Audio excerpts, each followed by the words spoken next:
E também quero saudar o secretário-geral Antônio Guterres e cada um dos chefes de Estado e de governo e delegados e delegadas aqui presentes. Dirijo-me em particular à delegação palestina que integra pela primeira vez essa sessão de abertura, mesmo estando na condição de membro observador.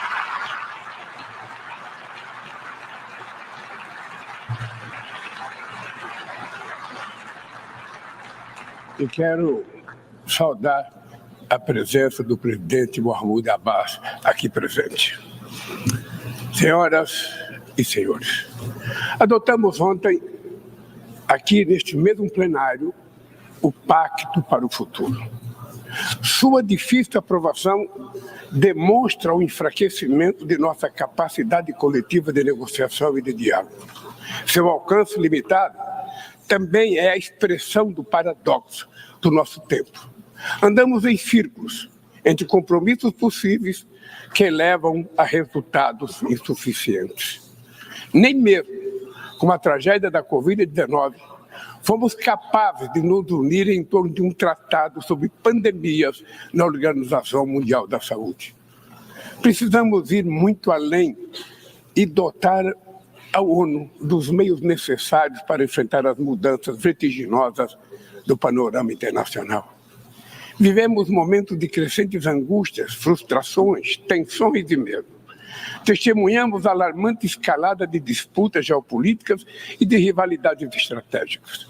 2023 ostenta o triste recorde do maior número de conflitos desde a Segunda Guerra Mundial. Os gastos militares globais cresceram pelo 9º ano consecutivo e atingiram 2 trilhões e 400 bilhões de dólares. Mais de 90 bilhões de dólares foram mobilizados com arsenais nucleares. Esses recursos poderiam ter sido utilizados para combater a fome e enfrentar a mudança do clima. O que se vê é o aumento das capacidades bélicas. O uso da força, sem amparo no direito internacional, está se tornando a regra. Presenciamos 2 conflitos simultâneos com potencial de se tornar confrontos generalizados.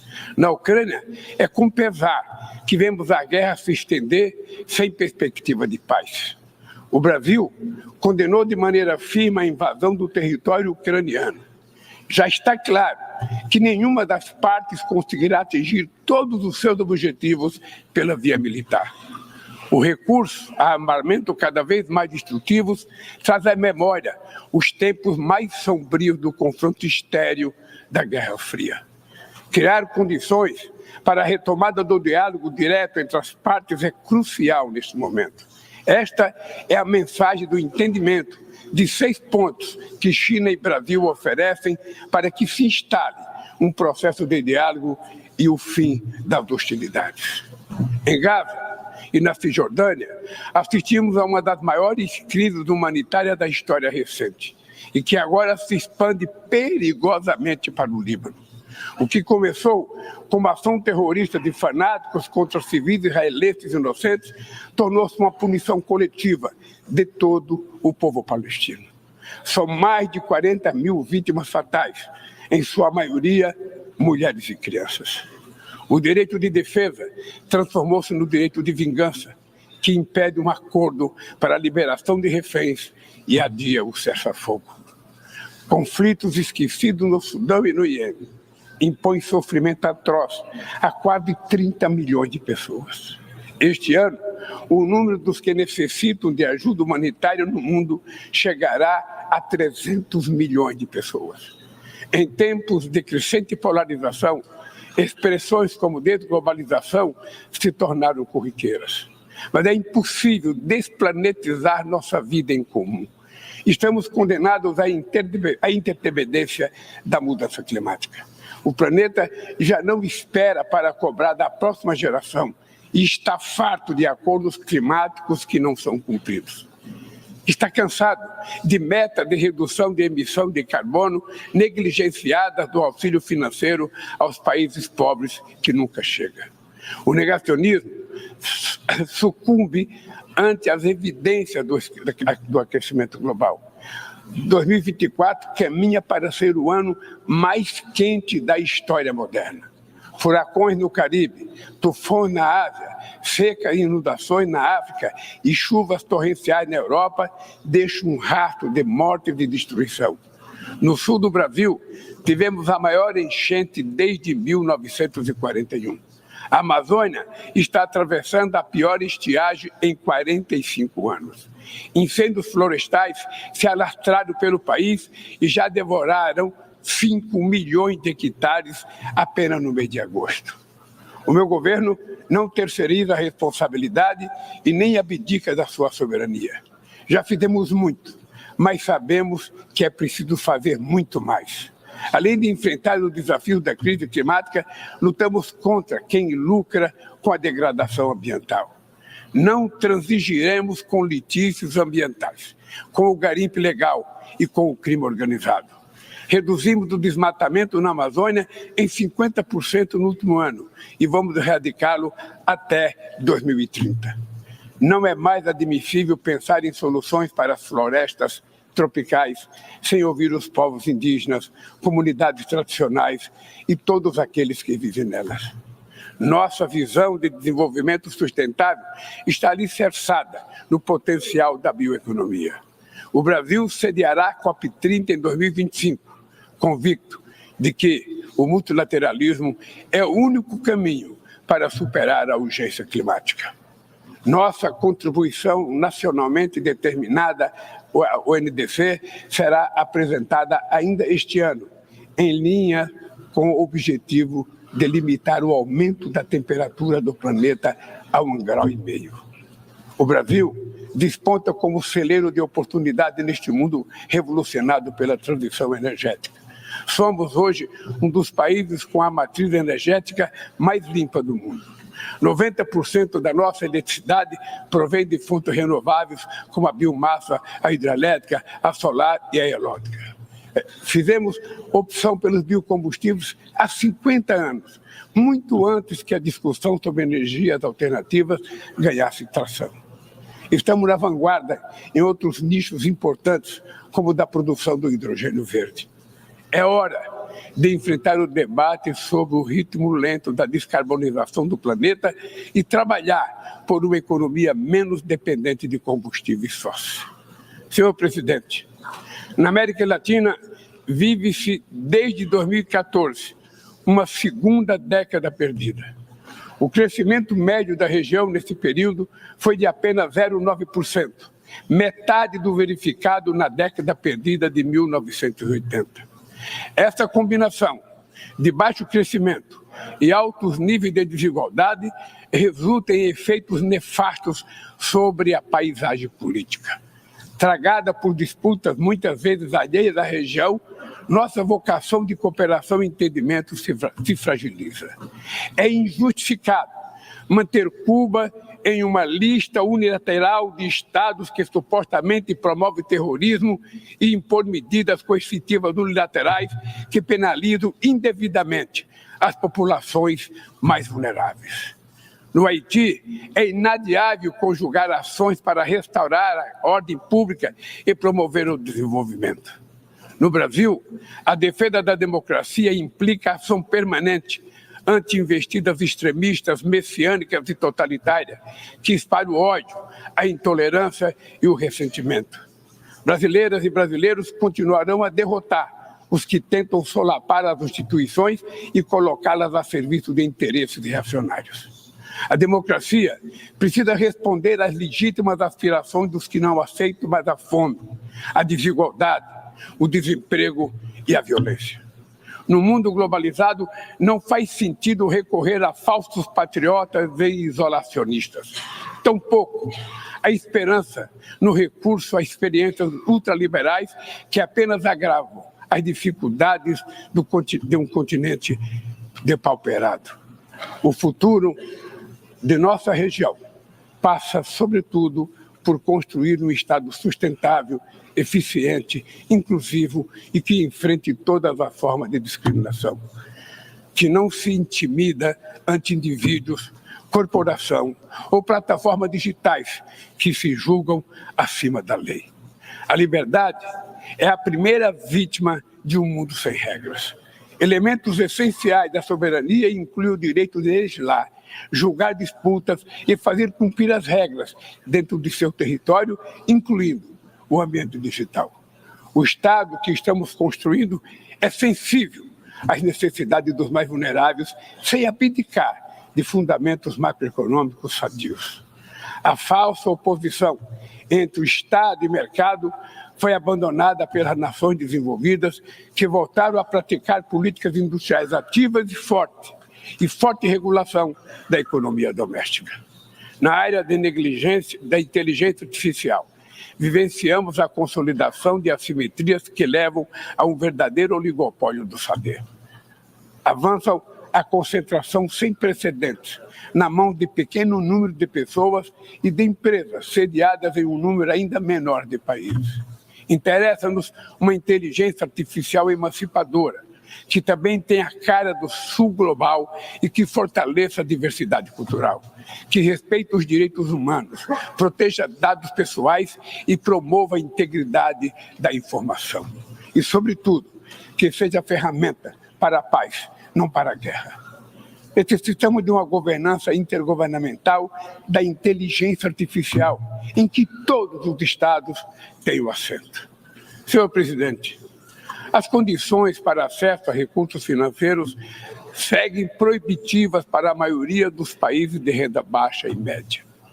O fardo da dívida limita o espaço fiscal para investir em saúde, educação, reduzir as desigualdades e enfrentar a mudança do clima. Países da África tomam empréstimo a taxas até 8 vezes maiores que a Alemanha e 4 vezes maior do que os Estados Unidos. É um plano Marshall às avessas, em que os mais pobres financiam os mais ricos. Sem maior participação dos países em desenvolvimento na direção do FMI e do Banco Mundial, não haverá mudança efetiva.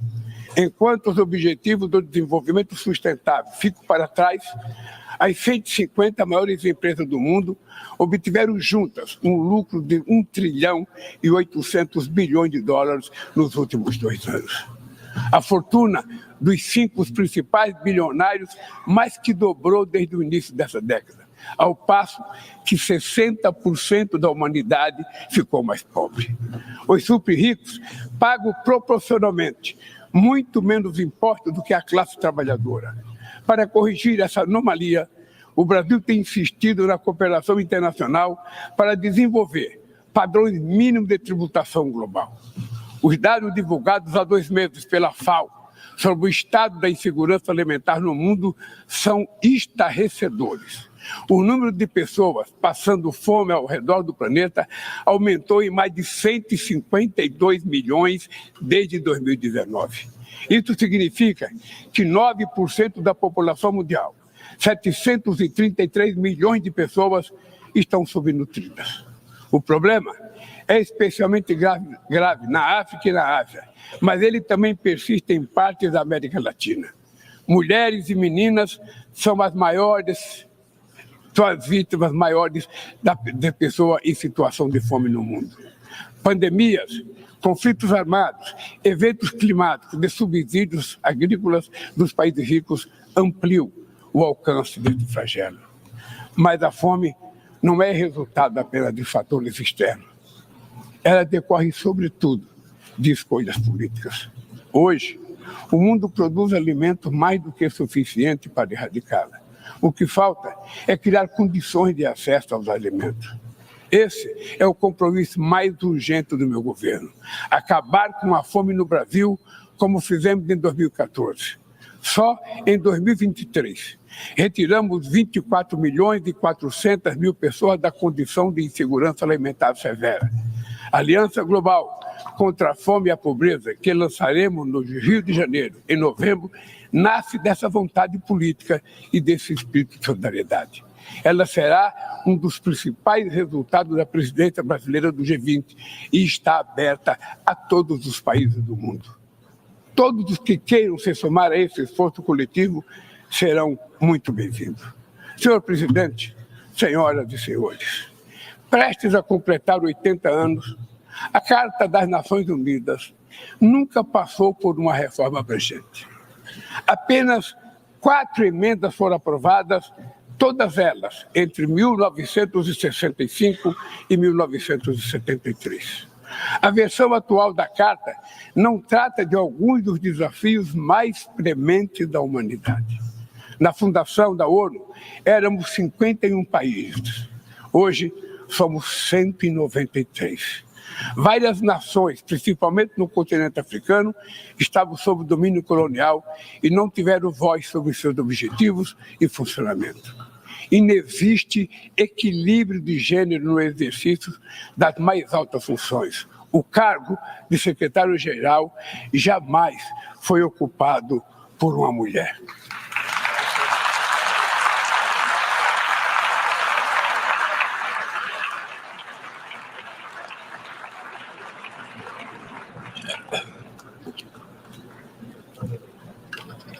Estamos chegando ao final do primeiro quarto do século XXI, com as Nações Unidas cada vez mais esvaziada e paralisada.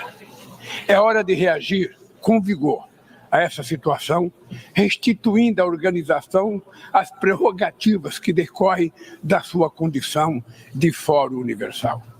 Não bastam ajustes pontuais. Precisamos contemplar uma ampla revisão da Carta. Sua reforma deve compreender os seguintes objetivos: a transformação do Conselho Econômico e Social no principal fórum para o tratamento do desenvolvimento sustentável e do combate à mudança climática, com capacidade real de inspirar as instituições financeiras. A revitalização do papel da Assembleia Geral, inclusive em temas de paz e segurança internacionais. O fortalecimento da Comissão de Consolidação da Paz. A reforma do Conselho de Segurança, com foco em sua composição, método de trabalho, direito de veto, de modo a torná-la mais eficaz e representativa das realidades contemporâneas. A exclusão da América Latina e da África de assentos permanentes no Conselho de Segurança é um eco inaceitável de práticas de dominação do passado colonial. Vamos promover essa discussão de forma transparente.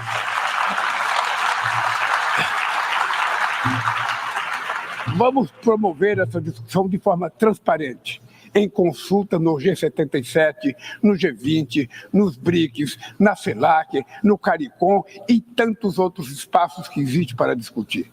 Não tem ilusões sobre a complexidade de uma reforma como essa, que enfrentará interesses cristalizados de manutenção do status quo.